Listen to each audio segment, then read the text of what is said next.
বন্ধুরা, আজকে বানাতে চলেছি আমরা নিরামিষ tomato sauce. Welcome to my channel M Subrata দত্তমিত্রতে। আমি আগে ফ্রেশ টমেটো নিয়ে জলে ভালো করে ধুয়ে নিতে হবে।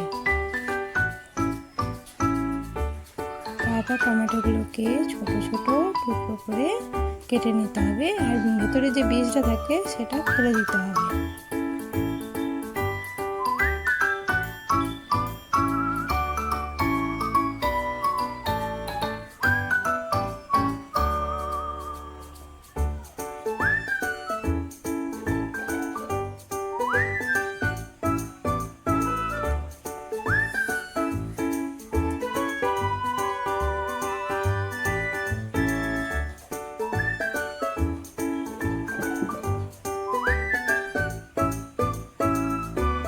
যেমন মা আমাকে হেল্প করছে। এরপর নিয়ে নেবো আমরা কুমড়োর পেছনে খোসাটা ভালো করে ছাড়িয়ে নেবো, ছোট ছোট টুকরো করে নেবো।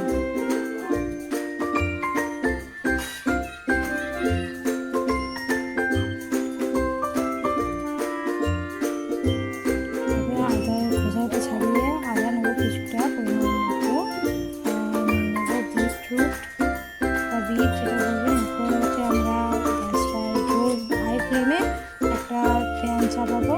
প্যান চাপিয়ে নিয়ে নেবো টমেটোগুলো, তারপর দিয়ে দেবো কুমড়ো, তারপর দিয়ে দেবো বিটরুটগুলো, তারপরে দিয়ে দেবো আদা। আপনার লঙ্কা দিতে পারেন, কিন্তু যেহেতু আমার মেয়ে খায় না তাই লঙ্কা দিই না। এরপরে দেবো নুন আর পরিমাণ মতো চিনি। যত বেশি আমরা খাই, আমরা এখানেতে 8 চামচ চিনি দিয়েছি, আমি একটু মিষ্টিটা বেশি ভালোবাসি।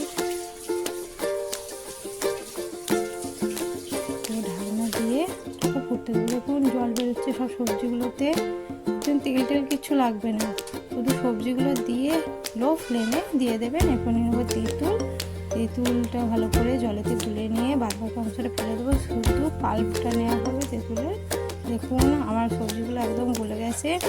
এরপরে আমরা তেঁতুলের যে পাল্পটা, ওটা জলটার সঙ্গে মিশানো, সেটা আমরা দিয়ে দেবো, দিয়ে ফুটতে দেবো। এখন এটা রেডি হয়ে গেছে দেখছেন, সবজিগুলো একদম গলে গেছে। এবার আমরা ওটা গ্যাসটা বন্ধ করে দিয়ে দিলাম, রেখে দিলাম। ঠান্ডা হয়ে গেছে। ঠান্ডা হয়ে যাওয়ার পর আমরা এবার একটা মিক্সার জার নিয়েছি, তাতে নামিয়ে নিলাম। নামিয়ে নিয়ে এবার এটা মিক্স করে নিলাম।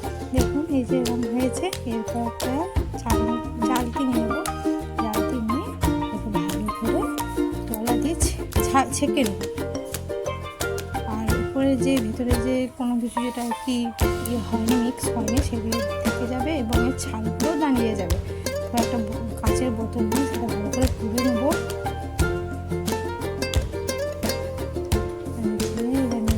ভিনেগার 2 চামচ এখানে আমরা ভিনেগার দিয়েছি, আপনারা চাইলে আগে দিতে পারেন। আমরা বোতলে দিয়েছি, সেট করে নেবো। ভালো করে সেট করে মিশিয়ে নেবেন। দেখবেন এতে ভিনেগারটা দিলে সসটা একটু নরম হয়ে যাবে। এই যে আমাদের সস রেডি, আর একটু টক ভাবটাও আসবে। এই যে আমরা বেগনি করছি সস দিয়ে খাবো বলে